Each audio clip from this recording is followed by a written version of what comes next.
ಕೊಪ್ಪಳ ತಾಲೂಕಿನ ಅಲ್ಲಾನಗರ ಗ್ರಾಮದ ಬಳಿ ಕಳೆದ 1 ವರ್ಷದಿಂದ ಬಂದ್ ಆಗಿರೋ ಕಾರ್ಖಾನೆಯನ್ನ ಅಧಿಕಾರಿಗಳು ಸೀಸ್ ಮಾಡಿದ್ದು ಹಲವು ಅನುಮಾನಗಳನ್ನು ಸೃಷ್ಟಿಸಿದೆ. ಹೊಸಪೇಟೆ ಇಸ್ಪಾತ್ ಕಾರ್ಖಾನೆಯಲ್ಲಿ 1 ವರ್ಷದಿಂದ ಯಾವುದೇ ಪ್ರೊಡಕ್ಷನ್ ಇರಲಿಲ್ಲ. ಹೊಗೆ ಹೊರಿಸೋರು ಕಾರ್ಖಾನೆ ಬಿಟ್ಟು ಬಂದ್ ಆಗಿರೋ ಕಾರ್ಖಾನೆ ಸೀಸ್ ಮಾಡಲಾಗಿದ್ದು ಅಧಿಕಾರಿಗಳ ನಡೆ ಬಗ್ಗೆ ಅನುಮಾನ ಹುಟ್ಟಿಸಿದೆ. ಬೇರೆಡೆ ಸೆರೆ ಹಿಡಿದ ಚಿರತೆಗಳನ್ನ ಮಹದೇಶ್ವರ ಬೆಟ್ಟದ ಅರಣ್ಯಕ್ಕೆ ಬಿಡಲಾಗ್ತಾ ಇದೆಯಾ? ಇಂಥದೊಂದು ಆರೋಪವನ್ನ ಸ್ವತಃ ಶಾಸಕರೇ ಮಾಡಿದ್ದಾರೆ. ಬೇರೆಡೆ ಹಿಡಿದ ಚಿರತೆಯನ್ನ ಇಲ್ಲಿಗೆ ತಂದು ಬಿಡಲಾಗ್ತಾ ಇದೆ. ಹೀಗಾಗಿ ಮಲೆ ಮಹದೇಶ್ವರ ಬೆಟ್ಟದಲ್ಲಿ ಚಿರತೆ ದಾಳಿ ಪ್ರಕರಣ ಹೆಚ್ಚಾಗ್ತಾ ಇದೆ ಅಂತ ಹನೂರು ಶಾಸಕ ಎಂಆರ್ ಮಂಜುನಾಥ್ ಆರೋಪಿಸಿದ್ದಾರೆ. ಚಿರತೆ ಹಾವಳಿ ತಡೆಗೆ ಸಿಎಂ ಅಧ್ಯಕ್ಷತೆಯಲ್ಲಿ ಮೇ 27ರಂದು ವಿಶೇಷ ಸಭೆ ಕರೆಯಲಾಗಿದೆ ಅಂತಾನೂ ಶಾಸಕ ಎಂಆರ್ ಮಂಜುನಾಥ್ ಹೇಳಿದ್ರು. ಆದರೆ ಸೆರೆ ಹಿಡಿದ ಚಿರತೆ ತಂದು ಬಿಡಲಾಗ್ತಾ ಇದೆ ಅನ್ನೋ ಆರೋಪವನ್ನ ಜಿಲ್ಲಾ ಉಸ್ತುವಾರಿ ಸಚಿವ ವೆಂಕಟೇಶ್ ನಿರಾಕರಿಸಿದ್ದಾರೆ.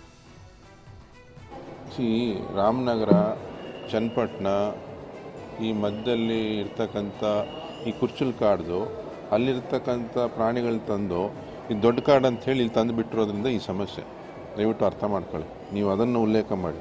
ಈ ಘಟನೆಗಳನ್ನು ಮರುಕಳಿಸದೇ ಇರೋದಕ್ಕೆ ಇಂಥ ಒಂದು ವಿಚಾರಗಳನ್ನು ಗಂಭೀರವಾಗಿ ತಗೊಂಡು ಇದಕ್ಕೆ ಯಾವುದ ಸೂಕ್ತವಾದ ಸ್ಥಳ ಅಂಥೇಳಿ ಅದನ್ನು ನಾವು ಮಾಡಬೇಕೇ ವಿನಃ ಇಷ್ಟು ನಾನು ನೇರವಾಗಿ ಹೇಳ್ತಕ್ಕಂಥ ವಿಚಾರ ಇದಕ್ಕೆ.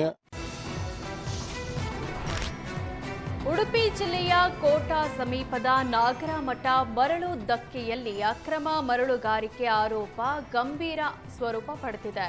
ಸ್ಥಳೀಯರ ದೂರಿನ ಮೇರೆಗೆ ಕರ್ನಾಟಕ ಲೋಕಾಯುಕ್ತ ಸೂಚನೆಯಂತೆ ತಜ್ಞರ ಸಮಿತಿ ಸ್ಥಳ ಪರಿಶೀಲನೆ ನಡೆಸಿ ಸಮಗ್ರ ವರದಿ ಸಿದ್ಧಪಡಿಸಿದೆ. ಬಾರಕೂರು ಸಮೀಪದ ಹೊಸಾಳ ಗ್ರಾಮದ ಸೀತಾ ನದಿ ವ್ಯಾಪ್ತಿಯಲ್ಲಿ ಮರಳುಗಾರಿಕೆ ಕಾನೂನು ನಿಯಮಗಳನ್ನು ಉಲ್ಲಂಘಿಸಿ ಹಾಗೂ ಪರಿಸರಕ್ಕೆ ಹಾನಿಯಾಗುವ ರೀತಿಯಲ್ಲಿ ನಡೀತಾ ಇದೆ ಎಂಬ ಆರೋಪ ಕೇಳಿಬಂದಿತ್ತು.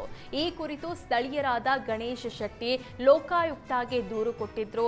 ಈ ಹಿಂದೆ ಉಡುಪಿ ಲೋಕಾಯುಕ್ತ ಪೊಲೀಸರು ನಡೆಸಿದ ಪರಿಶೀಲನೆ ಕೂಡ ಅಕ್ರಮ ಹಾಗೂ ಕಾನೂನು ಬಾಹಿರ ಚಟುವಟಿಕೆಗಳು ನಡೆದಿರುವುದಾಗಿ ಉಲ್ಲೇಖಿಸಲಾಗಿತ್ತು. ಹಿರಿಯ ಅಧಿಕಾರಿಗಳು ಸ್ವತಂತ್ರ ಪರಿಶೀಲನೆ ನಡೆಸಿದ ಬಗ್ಗೆ ಲೋಕಾಯುಕ್ತ ಅಸಮಾಧಾನ ವ್ಯಕ್ತಪಡಿಸಿದ್ದ ಹಿನ್ನೆಲೆ ಪ್ರಕರಣವನ್ನ ಗಂಭೀರವಾಗಿ ಪರಿಗಣಿಸಲಾಗಿದೆ.